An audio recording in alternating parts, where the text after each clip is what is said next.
தமிழக கடலோர மாவட்டங்களில் கனமழை பொறுத்தவரை தீவிரமாகுமா என்று சொல்லி தான் நம்ம பார்க்க போகிறோம். நண்பர்களே, மறக்காமல் நீங்கள் லைக் பண்ணுங்கள், சப்ஸ்கிரைப் பண்ணி தொடர்ந்து சப்போர்ட் பண்ணுங்கள். துல்லியமான வானிலை அறிக்கை பெற்றுக்கொள்ளுங்கள். வங்கக்கடல் பகுதிகளில் உருவாகக்கூடிய இந்த ஃபெங்கல் புயல் பொறுத்த வரைக்கும் டெல்டா மாவட்டத்தை நோக்கி நகருமா அல்லது சென்னை பகுதியை நோக்கி நகருமா அப்படிங்கிற சந்தேகங்கள் பல பேருக்கு இருக்குது. ஏன்னா இந்த தாழ்வு பகுதி பொறுத்த வரைக்கும் உருவாகிய பிறகுதான் இது நமக்கு எந்த திசை நோக்கி நகரும் அப்படிங்கிற அறிவிப்புகள் ஏற்கனவே நம்ம கொடுத்திருந்த நிலையில் எந்த மாவட்டத்தை நோக்கி இது கரையை கிடக்கும், எத்தனை கிலோமீட்டர் வேகத்தில் பலத்த காற்று வீச வாய்ப்புகள் இருக்குது, அது மட்டும் இல்லாமல் இது எந்த அளவிற்கு மழை பொழிவை ஏற்படுத்தும் அப்படிங்கிறதையும் நம்ம தொடர்ந்து பார்க்கலாம்.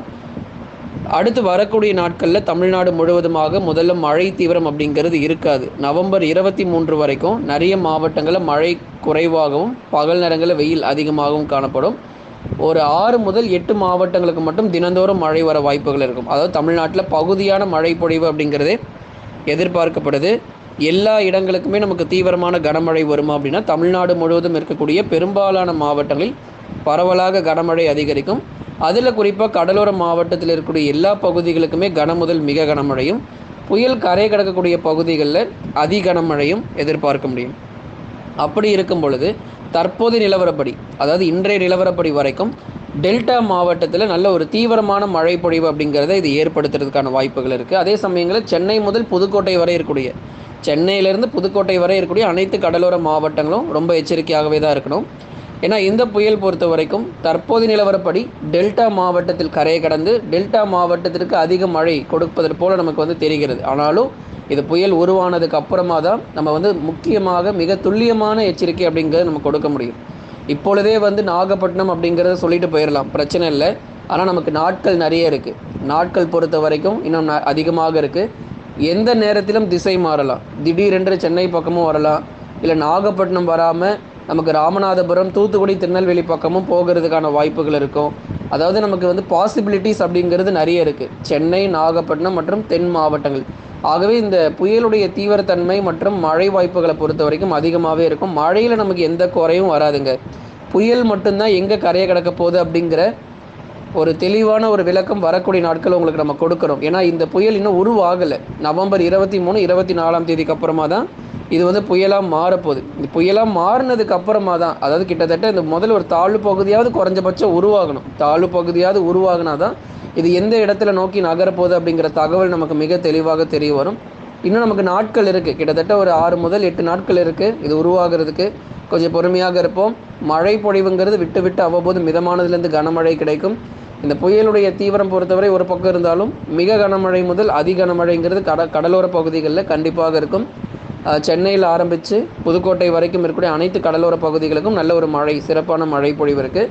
ஆனால் இது கரையை கிடக்கக்கூடிய பகுதி, எந்த இடத்துல கரையை கிடக்குதோ அந்த இடத்துல வெள்ளப்பெருக்கு வராமல் போக போகிறது கிடையாது. மிக கனமழை முதல் அதி கனமழைங்கிறது ரொம்ப தீவிரமாக இருக்கும். 20 சென்டிமீட்டருக்கு மேலாகும் மழையானது பதிவாகும். காற்றுடைய வேகம் கொஞ்சம் குறைய வாய்ப்பு இருக்குது. அதாவது வங்கக்கடலில் ரொம்ப தீவிரமாக, ரொம்ப உக்கிரமாக இருக்கும் இந்த புயல். ரொம்ப உக்கிரமாக இருக்கும். ஆனால் அது கிட்ட நெருங்கும் பொழுது, கரையை கிட்ட நெருங்கும் பொழுது கொஞ்சம் கொஞ்சமாக அதனுடைய தீவிரத்தன்மை அப்படிங்கிறது சற்று குறைந்து மழை பொழிவு அதிகமாக ஏற்படுத்திட்டு போகும். ஆகவே இந்த புயலை குறித்து நிறைய பேர் பயந்துகிட்டே இருக்கீங்க. எங்கே காற்று அதிகமாக வீசுமோ, மின் கம்பங்கள்லாம் பறந்து போயிருமோ, அப்புறம் கரண்ட்டே இருக்காதோ அப்படின்லாம் சொல்லி நிறைய பேர் கவலைப்பட்டுக்கிட்டு இருந்தீங்க. ஆகவே நமக்கு இந்த புயல் பொறுத்தவரை காற்று பாதிப்பு அப்படிங்கிறது கொஞ்சம் குறைத்து மழையினால் அதிக பாதிப்புகளை ஏற்படுத்தும். அதுதான் நம்ம தொடர்ந்து சொல்லியிருக்கிறோம். சென்னை முதல் புதுக்கோட்டை வரை இருக்கிறவங்க கொஞ்சம் கவனமாக இருந்துக்கோங்கன்னு. அதே சமயங்களில் ராமநாதபுரம், தூத்துக்குடி, திருநெல்வேலி, கன்னியாகுமரி, மதுரை, திண்டுக்கல், விருதுநகர், சிவகங்கை என தென் மாவட்டத்திற்கும் நல்ல ஒரு மழை பொழிவு கொடுக்கும். இந்த புயல் எங்கே கரையை கடந்தாலும் தமிழ்நாட்டில் இருக்கக்கூடிய எல்லா மாவட்டத்திற்குமே நல்ல ஒரு மழை தீவிரம் அப்படிங்கிறது எதிர்பார்க்க முடியும். மழை அளவில் மட்டும்தான் வித்தியாசம் இருக்கும். கரையை கடக்கக்கூடிய பகுதிகள் அதிக கனமழையாக இருக்கும், மற்ற இடங்களில் கனமழை மட்டும் பதிவாகும். ஆனால் டெல்டா மாவட்டங்கள், தென் மாவட்டங்கள், உள் மாவட்டங்கள், கடலோர மாவட்டங்கள் என நிறைய இடங்கள் மழை பற்றாக்குறையாக இருக்கக்கூடிய மாவட்டங்களுமே கூட இந்த புயலினால் பயன்பெறும். நிறைய இடங்களில் நமக்கு ரொம்ப குறைவான மழை பொழிவுள்ள மாவட்டங்கள்லாம் பூர்த்தி செய்வதற்கான வாய்ப்புகள் இந்த மழையில் நமக்கு காத்திருக்கு. டெல்டா மாவட்டங்களில் ஒரு தொடர் கனமழை மற்றும் தீவிரமான மிக கனமழை முதல் அதி கனமழையும் நிச்சயமாக உண்டு. தொடர்ந்து பார்க்கலாம். வட தமிழக உள் மாவட்டத்தில் இருக்கக்கூடிய வேலூர், திருப்பத்தூர், ராணிப்பேட்டை, திருவண்ணாமலை, சேலம், கரூர், நாமக்கல், திருப்பூர் மற்றும் ஈரோடு உள்ளிட்ட மாவட்டங்களிலும் பெரும்பாலான இடங்களில் கனமழை அப்படிங்கிறது பதிவாகும். விட்டு விட்டு சில இடங்களில் மழை பகுதியாகவும் எதிர்பாருங்க. தொடர்ந்து உள் மாவட்டங்களில் இன்னும் ஒரு வாரத்துக்கு மழை கொஞ்சம் குறைவாக தான் இருக்கும். நிறைய இடத்துல மழை எதிர்பார்க்க முடியாது. சில இடத்துல மிதமான மழை பெய்யும், சில இடத்துல மழையே பெய்யாது. தென் மாவட்ட பகுதிகளுக்கு மழை பொழிவு எப்படி இருக்கும் அப்படிங்கிறது நம்ம சொல்லிட்டோம். தென் மாவட்டங்களில் மதுரை, திண்டுக்கல், விருதுநகர், சிவகங்கைலாம் நவம்பர் 23க்கு அப்புறம் நல்ல ஒரு சிவியர் ரெயின்ஃபால்குள்ளே நம்ம மறுபடியும் போக போகிறோம். நிறைய இடத்துல ஒரு பிரேக் கொடுத்துருக்கு. தமிழ்நாட்டில் வந்து நிறைய மாவட்டங்களில் ஒரு மழை பிரேக் கொடுத்துருக்கு அப்படின்னு தான் நம்ம சொல்லணும். இந்த இடைவேளை பொறுத்த வரைக்கும் ஒரு 7 நாட்கள் 8 நாட்கள் இருக்கும். அதுக்கப்புறமா தான் நமக்கு கனமழைங்கிறது ரொம்ப தீவிரமடையும். நவம்பர் 25 முதல் 29 வரை இருக்கக்கூடிய நாட்கள் ரொம்ப கவனம் தேவை. அதில் குறிப்பாக 27, 28 தேதிகள் நல்ல ஒரு தீவிர மழை பொழிவாக அதிகமான மாவட்டங்களில் தொடர்ந்து நமக்கு வந்து பதிவாகிறோம்.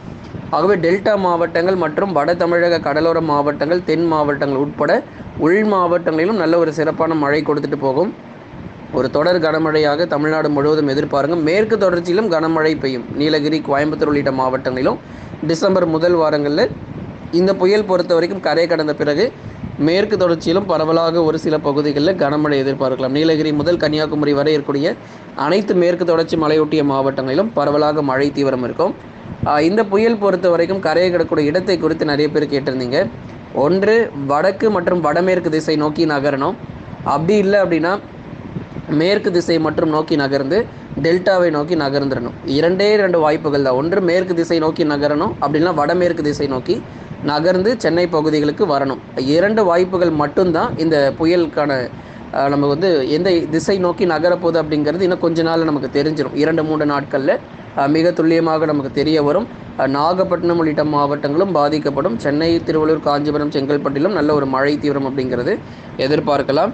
தொடர்ந்து இது ஒரு வலுவான புயலாகவே எதிர்பார்க்கப்படுது. ஒரு தீவிர புயல் வங்கக்கடலில் இருக்கிற வரைக்கும் 130, 140ன்னு அதோடைய வேகத்தன்மை ரொம்ப அதிகமாகவே இருக்கும். ஒரு 120, 130 கிலோமீட்டர் வேகம் வரைக்கும் கண்டிப்பாக வங்கக்கடலில் இருக்கும்போது கொந்தளிப்பாக இருக்கும். கடல் சீற்றம் ரொம்ப அதிகமாக இருக்கும். புயல் எச்சரிக்கை கொண்டு மற்றும் மீனவர்களுக்கான எச்சரிக்கை எல்லாமே கொடுப்பாங்க. அதே போல் பள்ளிகள் விடுமுறையில் நிறைய பேர் கேட்குறீங்க. இந்த வாரம் கண்டிப்பாக எதிர்பார்க்கவே முடியாது. இந்த வாரம் ரொம்ப கஷ்டம்.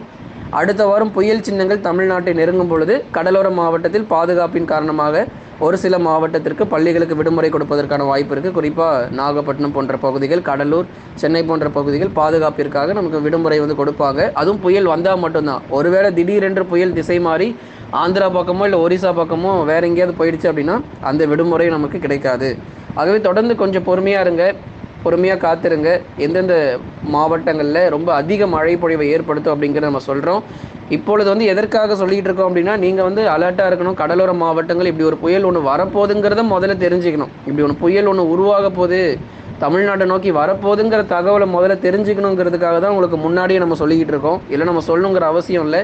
அதனால் கடலூர் மாவட்டங்கள் மற்றும் விழுப்புரம் மாவட்டங்கள், நாகப்பட்டினம் உள்ளிட்ட போன்ற இடங்கள் எல்லாம் கொஞ்சம் எச்சரிக்கையாக இருந்துக்கோங்க. இப்படிப்பட்ட ஒரு புயல் ஒன்று வரப்போகுதுங்கிறத தெரிஞ்சுக்கோங்க. அது வரைக்கும் போதுமானது. எந்த இடத்துக்கு வரப்போகுது, எவ்வளோ கிலோமீட்டர் வேகத்தில் வரப்போகுதுங்கிறத இன்னும் ஒரு 2-3 நாட்கள் கழித்து நம்ம பார்க்கலாம். உள் மாவட்டங்கள் மற்றும் தென் மாவட்டங்களுக்கும் மழை உண்டு கண்டிப்பாக. இது வந்து கடலோர மாவட்டத்துக்கு மட்டும்தான் மழை கொடுக்கும். மதுரை, திண்டுக்கல் பக்கம்லாம் பெருசாக மழை வராதுன்னு நினச்சிடாதீங்க.